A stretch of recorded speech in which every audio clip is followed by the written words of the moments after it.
प्रिय विद्यार्थियों, मैं हूं डॉक्टर टी अरुण कुमारी। फिर से मैं आपको इस कक्षा में स्वागत करती हूं।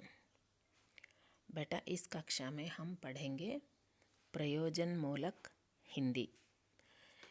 यूनिट 1 में हिंदी भाषा के विविध रूप, इसके अंतर्गत हम राजभाषा, राष्ट्रभाषा, संपर्क भाषा, ऐसे भाषा के विविध रूपों को देख रहे थे।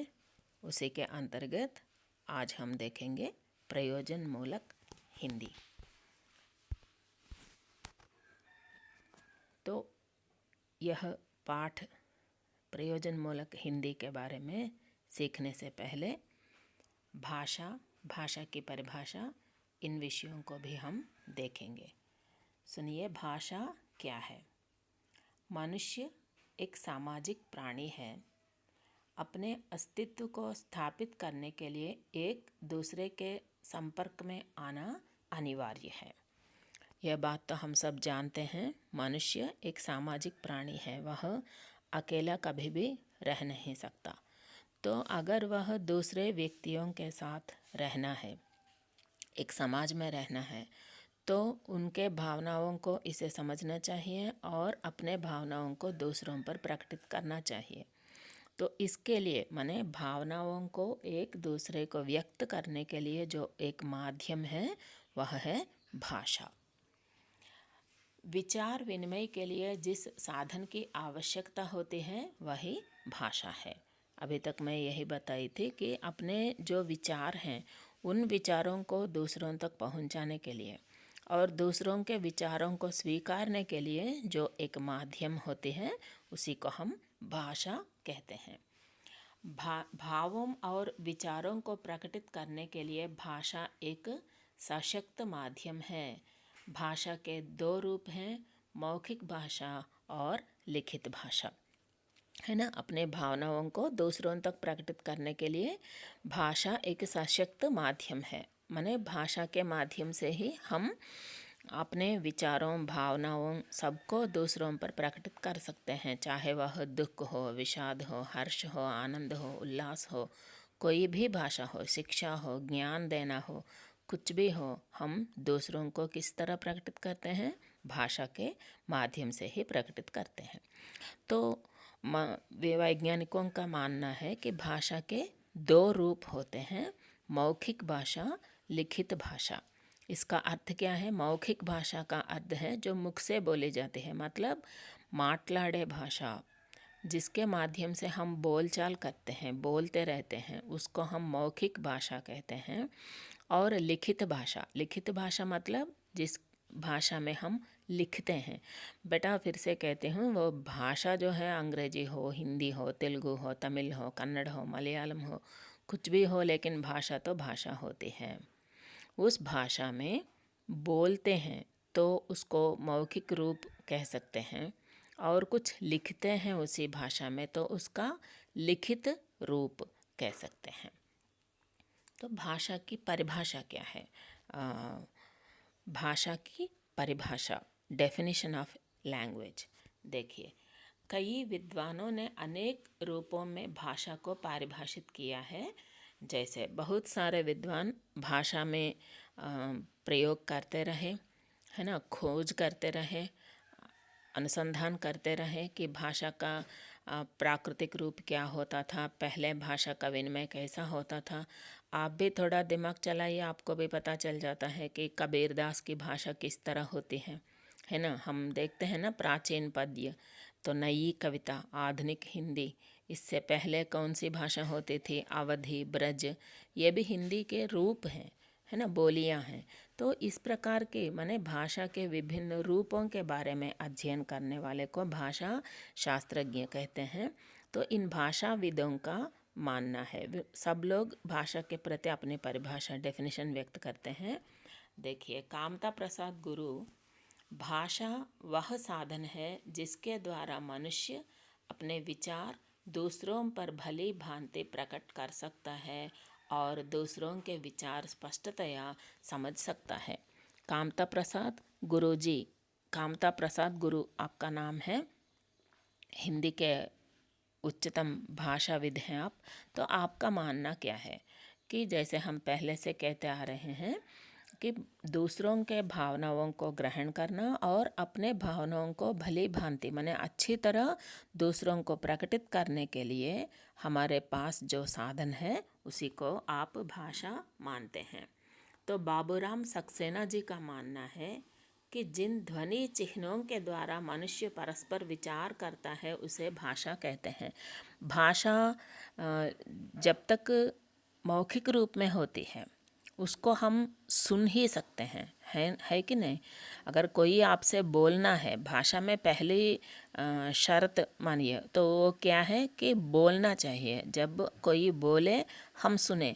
अगर वो नमस्कार कहता है तो आपको पता चल जाता है कि वह आपको मान्यता दे रहा है। अगर वह मारूंगा कहेगा तो आपको पता चल जाता है कि यह मुझे मारने वाला है।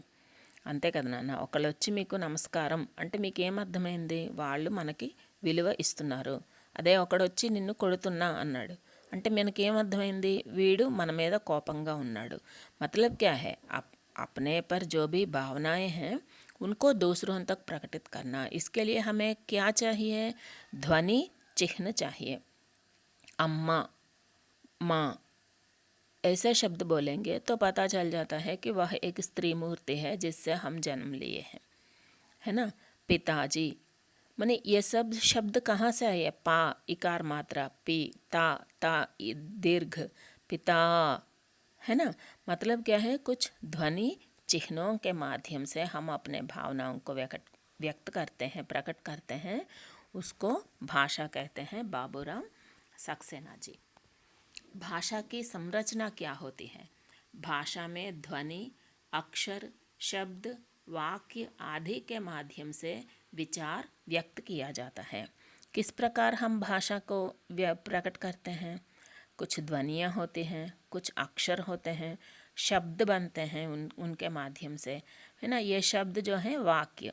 अगर आपसे कोई पूछेगा क्यों पानी पीना चाहते हो, तो हम इतना लंबा वाक्य नहीं कहते, हाँ मैं पानी पीना चाहता हूँ, नहीं कहते हम। हाँ मतलब एक ही शब्द में आपका उत्तर उनको पता चल गया। नहीं, ఎవరైనా మిమ్మల్ని మంచినీళ్ళు తాగుతావా అని ప్రశ్న వేశారనుకోండి, మీరు అవును నేను మంచినీరు తాగేదను అని చెప్పము నాన్న, ఏమంటాం, मतलब ये हाँ या नहीं, ये भी क्या है, एक शब्द एक अक्षर भी हो क्यों न हो, लेकिन उनसे हम क्या कर सकते हैं, पूरा वाक्य के रूप में इनका प्रयोग हम कर सकते हैं। कभी कभी पूरे वाक्य में हमें उत्तर देना पड़ता है। मतलब क्या है कि भाषा की संरचना, భాషా के रूप कौन कौन से हो सकते हैं, భాషలో ఏమేమి ఉంటాయి అంటే शब्द, ध्वनि, अक्षर, वाक्य आदि के माध्यम से विचार व्यक्त किया जाता है। इसी को भाषा की संरचना कहते हैं।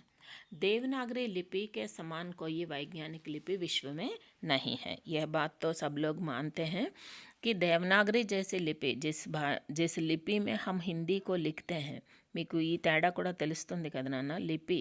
లిపి అనేది ఒక్కొక్క భాషకి ఒక్కొక్క రకంగా ఉంటుంది. దేవనాగరిలో మనం చాలా భాషలు రాస్తాం, సంస్కృతం, హిందీ, ఇంకా చాలా భాషలు దేవనాగరిలో రాసేవి ఉంటాయి. అదే మాదిరి తెలుగుకి ఉండే లిపి వేరు, కన్నడకి ఉండే లిపి వేరు, మలయాళంకి ఉండే లిపి వేరు, తమిళ భాష రాసేటువంటి లిపి వేరు. లిపి అంటే లిఖిత రూపంలో ఏదైతే రాస్తామో దాన్ని మనం లిపి అంటాం. सो देवनागरी लिपि लांटी वैज्ञानिक लिपि विश्व में नहीं है, ऐसा भाषाविदों का मानना है। तो यह है भाषा के बारे में जानकारी हमें थोड़ा बहुत प्राप्त हो चुकी है। तो अब देखिए कि प्रयोजन मूलक हिंदी क्या है।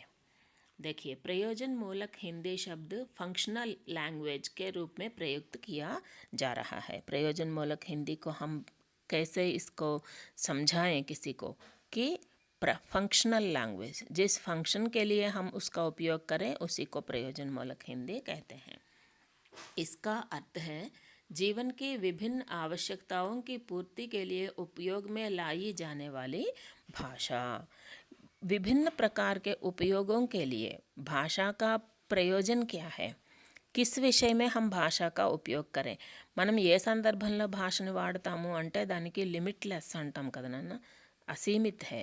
భాషని వాడని ప్రదేశం ఏది? ప్రతి దగ్గర మనకు ఉపయోగపడేది ఎవరు? భాషే. అది మనం సంతోషం, దుఃఖం, విషాదం, पर्सनल ये सब बाहर रखिए, इनके साथ साथ कोई भी काम करना है तो भी हम किसके माध्यम से करें? भाषा के माध्यम से ही हम करते हैं, है ना. किसी विशिष्ट उद्देश्य के लिए प्रयुक्त భాష को ప్రయోజనమూలక హిందీ कहते हैं. ఒక ప్రత్యేకమైన పని కోసం ఏదైతే భాషను వాడుతున్నామో ఆ భాషని మనం ఏమంటాము? ప్రయోజనమూలక హిందీ. అంటే భాష ప్రయోజనమూలక భాష అనొచ్చు, लेकिन हम यहाँ पर हिंदी के बारे में पढ़ रहे हैं, हिंदी भाषा के बारे में हम सुन रहे हैं. तो प्रयोजन मूलक हिंदी का मतलब क्या है? किसी विशिष्ट उद्देश्य के बारे में इसका प्रयोग करें तो उसको प्रयोजन मूलक हिंदी कहते हैं. आंध्र प्रदेश के भाषाविद श्री मोटूरी सत्यनारायण जी को प्रयोजन मूलक हिंदी के जनक मानते हैं. आंध्र प्रदेश के एक सुप्रसिद्ध भाषाविद हैं मोटूरी सत्यनारायण जी. आपने प्रयोजन मूलक हिंदी नामक भावना का आरंभ किया है. तो प्रयोजन मूलक हिंदी के अन्य नाम माने विभिन्न नामों से भी हम इसको बुला सकते हैं कि व्यावहारिक हिंदी, कामकाजी हिंदी भी कह सकते हैं. इसी को हम प्रयोजन मूलक हिंदी मानते हैं. तो प्रयोजन मूलक हिंदी में व्याकरणिक संरचना पर ध्यान देने के बजाय इसकी व्यावहारिक उपयोगिता पर अधिक बल दिया जाता है. क्योंकि भाषा का जिसको हम स्केलेटन कहते हैं ना, भाषा का जो आकार देने वाला चीज़ होती है वह है व्याकरण. जब एक किसी मानव को एक रूप देना है तो उसके लिए उसका स्केलेटन की जो आवश्यकता होती है, उसी प्रकार भाषा का मूल आधार जो है व्याकरण ही होती है. लेकिन कभी कभी ऐसा भी होता है कि व्याकरण के बजाय प्रयोजन पर ज़्यादा ध्यान दिया जाता है. देखिए कोई अन्य देशीय व्यक्ति हमारे प्रदेश में आता है तो वह इतनी शुद्धता के साथ बोल नहीं पाता, फिर भी हम समझ लेते हैं कि वह क्या बोल रहा है. అంతేనా కాదన్నా? మనం ఒక మన ప్రాంతానికి చెందని వ్యక్తి వచ్చి మన భాషలో కొంచెం తప్పు మాట్లాడవచ్చు, అమ్మాయి వచ్చాడు అనొచ్చు. लेकिन हम उधर ये नहीं कहते कि अम्माई स्त्रीलिंग है, वच्चाडू पुल्लिंग है, ऐसा तुम्हें नहीं बोलना चाहिए. हाँ, इसका मतलब है कि वो कहना चाहता है कि लड़की आ गई, है ना. मतलब व्याकरण पर ज़्यादा ध्यान नहीं देते हैं, लेकिन उतना ज़्यादा उस पर नहीं करते. लेकिन उसका प्रयोजन क्या है, उसका उद्देश्य क्या है, उस पर हम ज़्यादा ध्यान देते हैं. देखिए प्रयोजन मूलक हिंदी के विविध रूप माने किस किस क्षेत्रों में हम प्रयोजन मूलक हिंदी कह सकते हैं, किस किस क्षेत्रों में, किन किन क्षेत्रों में इसका उपयोग होता है. देखिए बोलचालीय हिंदी, जैसे हम बोलते हैं, कभी कोई हिंदी प्रदेशी वाला व्यक्ति हिंदी प्रदेश चला जाता है तो वह वहाँ जाकर क्या क्या पूछ सकता है. ఒక హిందీ కాని వ్యక్తి హిందీ ప్రదేశం వెళ్ళాడు, అక్కడ ఎలా మాట్లాడి ఎలా తన పని చేసుకుంటాడు? అతనికి ఏం కావాలి? ఉండడానికి ఒక గది కావాలి, లేకపోతే తినడానికి కాస్త భోజనం కావాలి, ఎలా అడుగుతాడు? वह तो पूरा हिंदी नहीं जानता, फिर भी थोड़ा बहुत इधर उधर कह लेता है कि यही कहता है कि बोलचालीय हिंदी, है ना. कामकाजी हिंदी, काम चलाऊ हिंदी कह सकते हैं इसको. और उसके बाद हम देखते हैं प्रयोजन मूलक हिंदी को साहित्यिक हिंदी. ये साहित्यिक हिंदी क्या है कि अगर आप कुछ कहानी, कविता, कुछ निबंध या एकांकी कुछ लिखना चाहते हैं तो कैसे लिखते हैं आप इसको? किसी साहित्यिक प्रक्रिया में. तो साहित्यिक हिंदी को भी हम प्रयोजन मूलक हिंदी में गिन सकते हैं.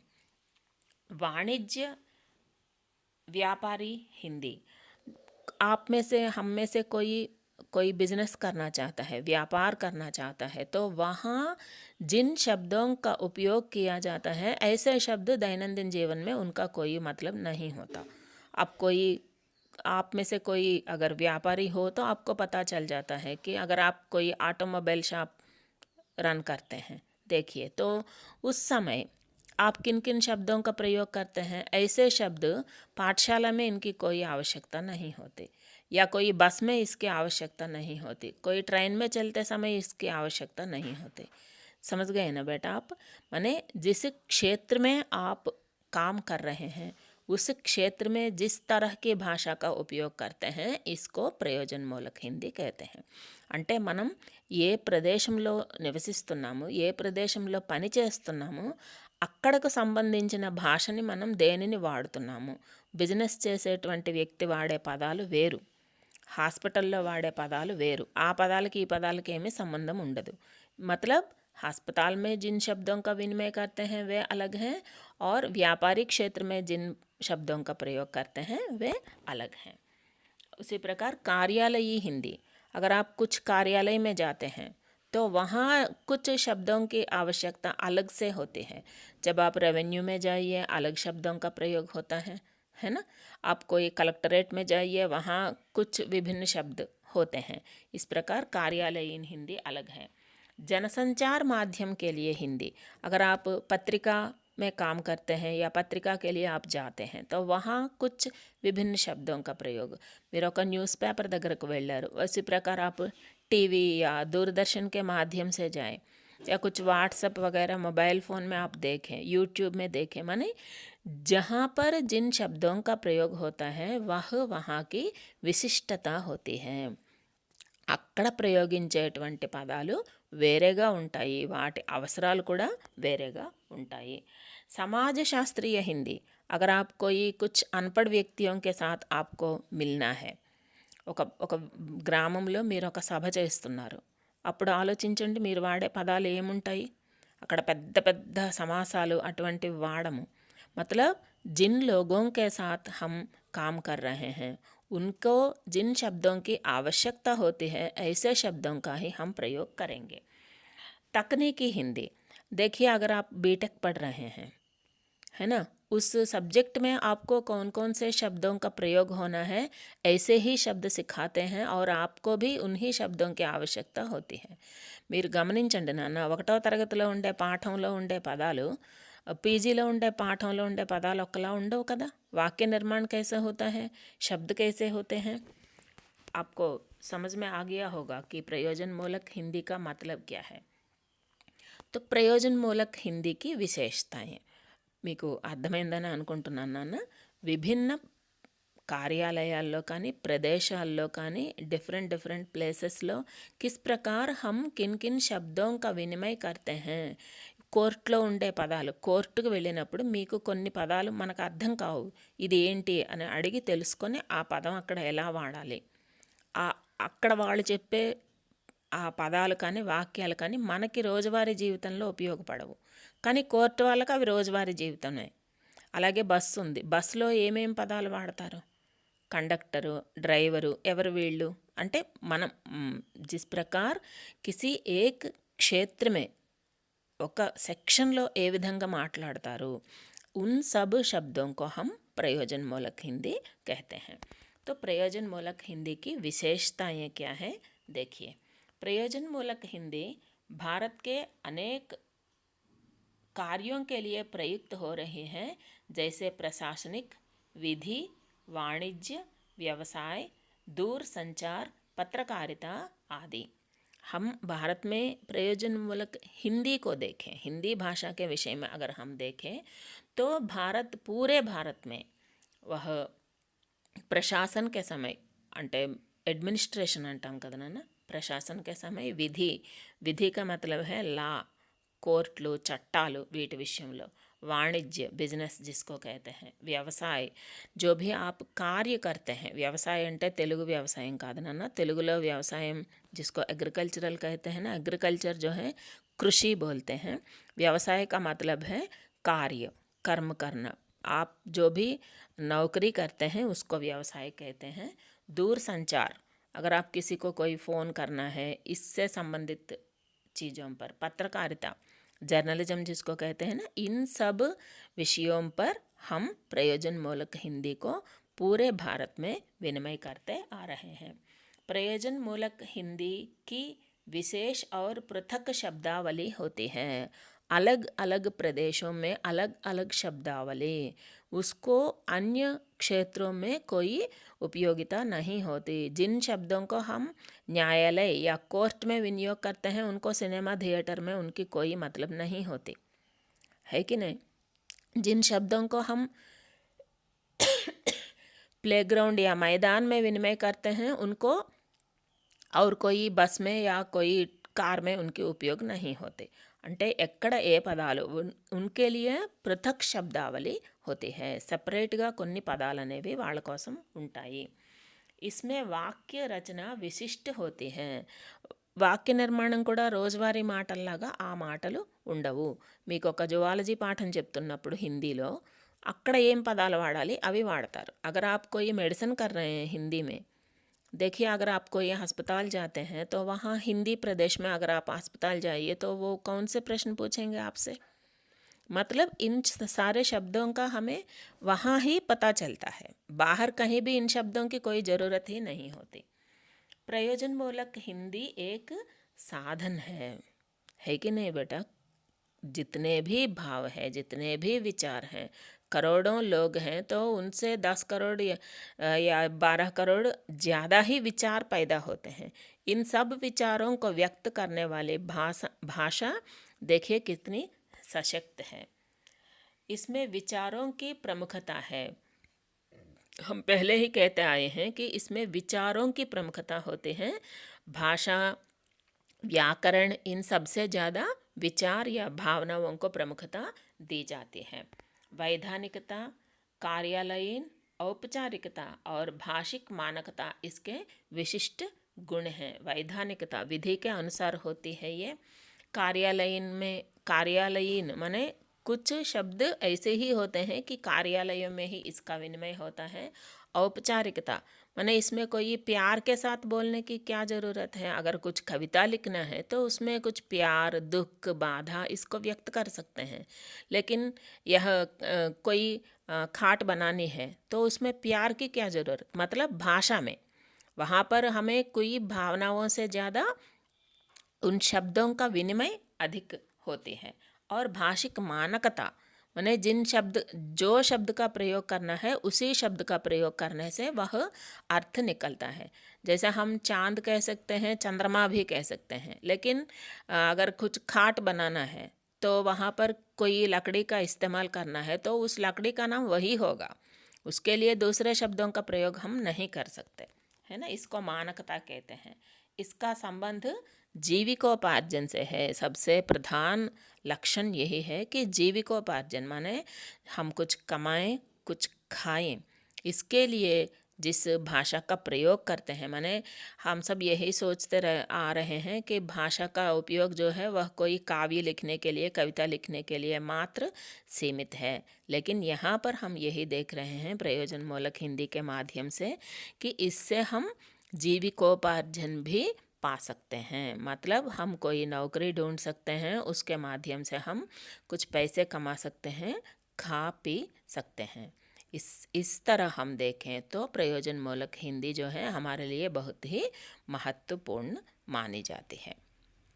बेटा समझती हूँ कि आपको यह पाठ अच्छा लगा होगा, बहुत अच्छा। और प्रश्न भी हमारे लिए यही पूछा जाएगा कि प्रयोजनमूलक हिंदी के बारे में लिखिए। तो आप फिर से एक बार पाठ सुनिए गौर से, और जो भी नोट्स है उसको आप अपने कापियों में लिखिए और एक नियोजन के रूप में लिखकर मुझे भेज दीजिए। ओके बेटा, धन्यवाद।